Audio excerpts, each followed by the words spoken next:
Well, hello there. First off, to start, I don't think this is going to be like a quick review type of thing. I don't know how long this show's going to be because I literally just finished the show yesterday, so. Yeah, so what show am I talking about now? Well, it's a little show on Stars. That's why I had started there. Called Power, which was the network's most successful show to date. And I can kind of see why, because, well, the writing is a little, let's just say, soapy. Okay, so, what is it about? A man named James St. Patrick, who just opens up a nightclub, even though he's a drug dealer, and he wants to go legit. But some stuff happens along the way, including a former flame of his from high school coming in, and some marital issues with his wife, and conflict with his best friend, and many other criminal organizations. So, I'll go through some spoiler-free stuff, then I'll go into the many things I think about this show. So, one thing I would praise about this show is Tasha. I think she is the show's best character by far.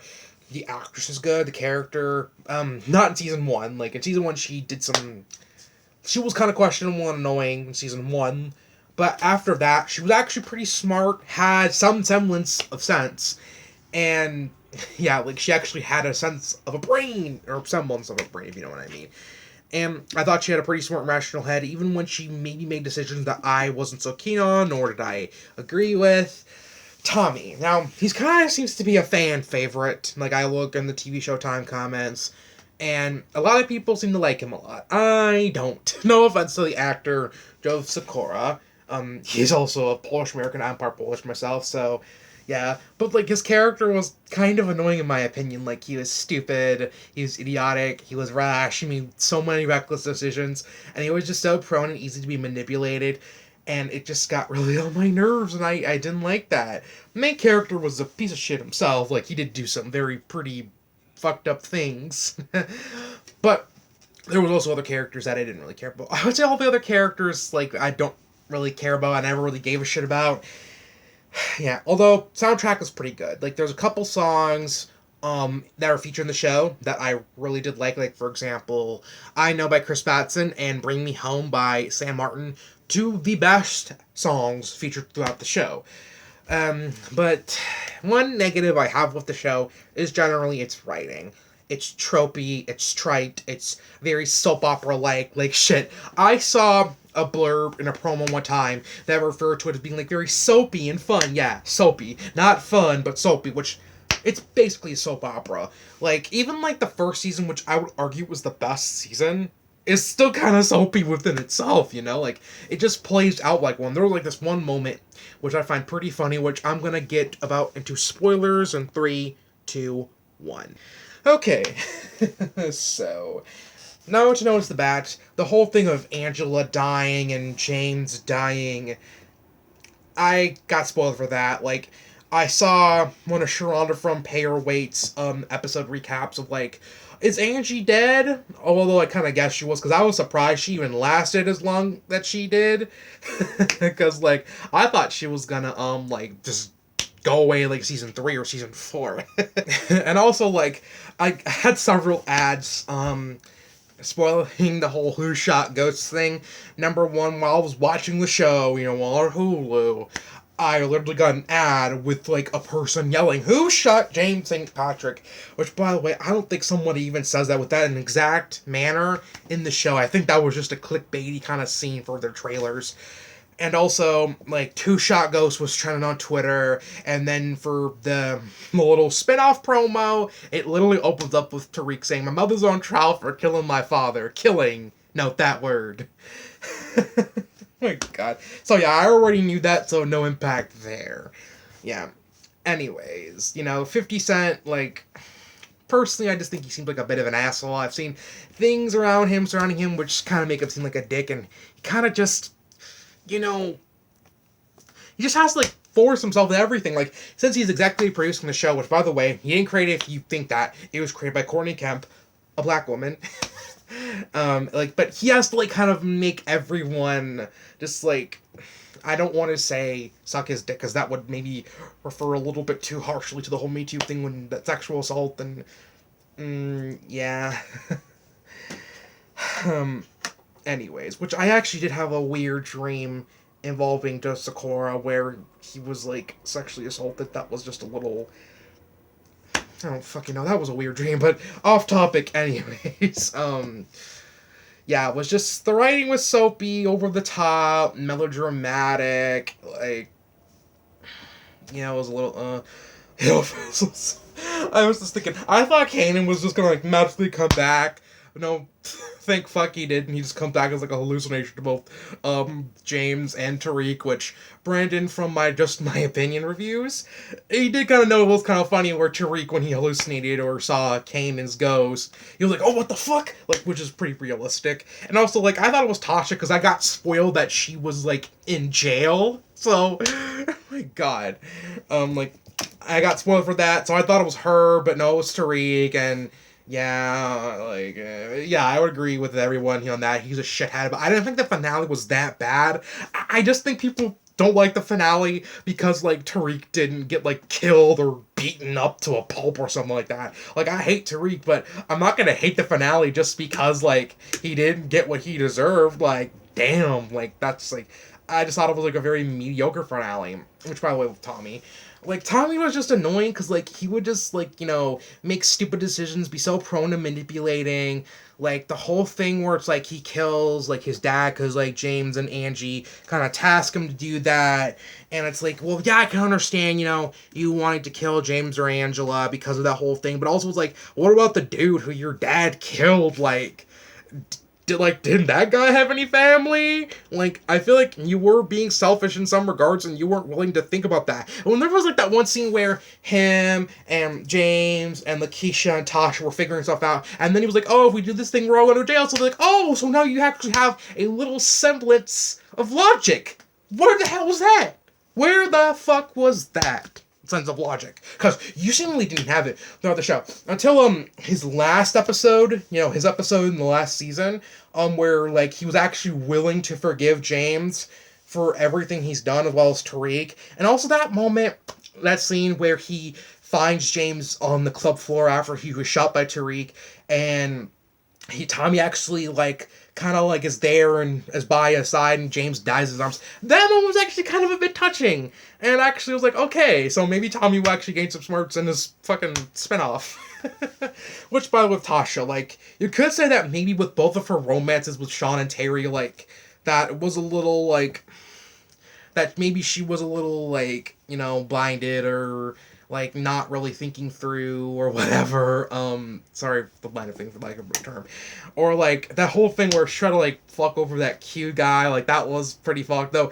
Like, that guy was kind of acting, like, really predatory. Like, he was just, like, forcing himself on her and, like, kind of acting all predatory and, like, okay, like, but apart from that, like, he was, I'm sorry, my foot's kind of fucking around with this fake spider skeleton. And also with, like, interesting suspicions. I thought that Holly, at one point, was actually working for Kanan. But, that didn't turn out to be anything. Angela, a lot of people hate her. I didn't, like, yeah, she could be a little stupid and whatever, but I didn't hate her. I didn't really care for Angela's character. You know, okay, I'm trying to think of, like, some of the, oh, wait. You know what, maybe I should, like, go into that for later because I have a blog. I don't know, like, I have some issues with, like, the queer representation, because, like, pretty much all of the queer characters were, like, you know, bad characters in some way, and I have a little issue with that. Like, I know people are gonna probably, like, argue with me of, oh, like, but it's, like, I don't know, like, both of, like, their two major queer characters are, like, antagonists, and they both fucking die, and then with Blanca, they just, like, randomly make her a lesbian. And then, like, she goes, like, all corrupt cop out of nowhere because, like, she's desperate and shit, you know? You know, like, that was a little stupid, you know, but I can agree with that. Also that one scene where, like, the mom slaps Tasha in season 1, like, okay, so, abusing your kids? Which, by the way, season 1, Tasha, I found her arc in season 1 so forced.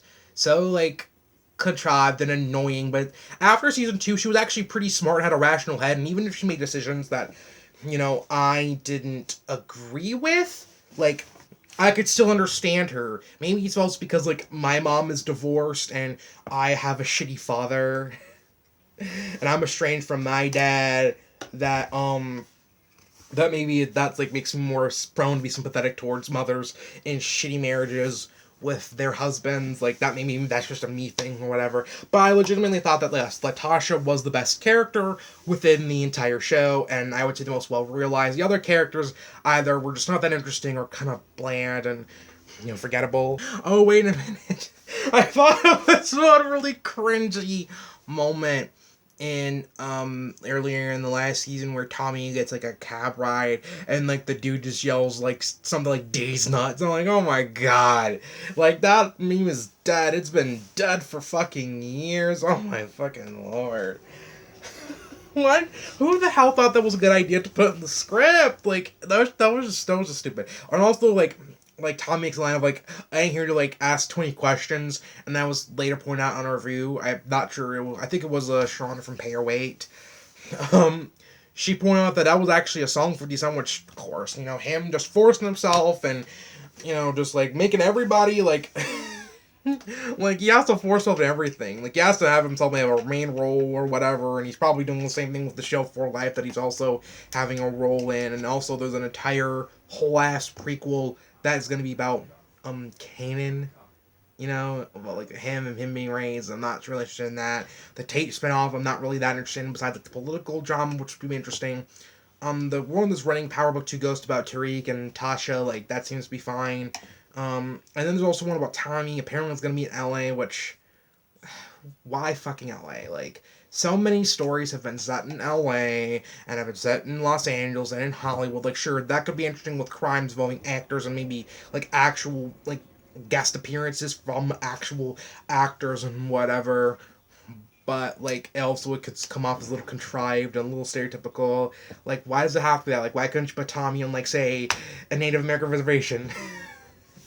or amongst a group of Romani people. I know, that's just my personal bias coming in, because that's actually would be interesting, and would give rep to not only indigenous people, but also Romani people, who are two of the most, depressed and discriminated groups in all time, of this entire earth, and, whatever. I'm laughing because, like, why couldn't you do that? But no, you gotta fucking set it in LA. Why fucking, like, yes, LA is a very culturally, ethnically diverse city, and that could be interesting if maybe they actually do go into the cultural diversity of LA instead of just like the glam and like the bling bling of Hollywood, like we've all seen like 1,000 fucking times, I actually want to watch some more Star shows. I plan on watching a certain one pretty soon. I'm also watching a couple other shows. I'm not gonna say what they are because, like, Emma got, like, so many people trying to spoil her for Hereditary. It was Midsummer, and I'm afraid if I say, like, the name of a show, like, I'm gonna get my ass spoiled for it, and I don't want someone else doing that. Like, part of the reason why I say I privated my Twitter, my Instagram, are because, like, Pridefall, but I kind of like that I can allow who follows me. Anyways, yeah, that's probably my very rambly review of Power. It's just an okay, decent, melodramatic soap opera show that's just, like, not fun. It's, like, decent at best, mediocre at worst. Yeah, anyways, reading updates. I just finished the 3rd volume of The Techno Priest. I'm currently reading The Time Traveler's Wife. I accept that I'm not going to finish this month. It's going to take me a while. I might take a break after that. I also might read the Tribe Trilogy by Amber and Quinn Molina pretty soon after. Yeah, that's pretty much my updates. Thank you for probably sticking me through with this very rambly review and random updates. So yeah, see you all in another video.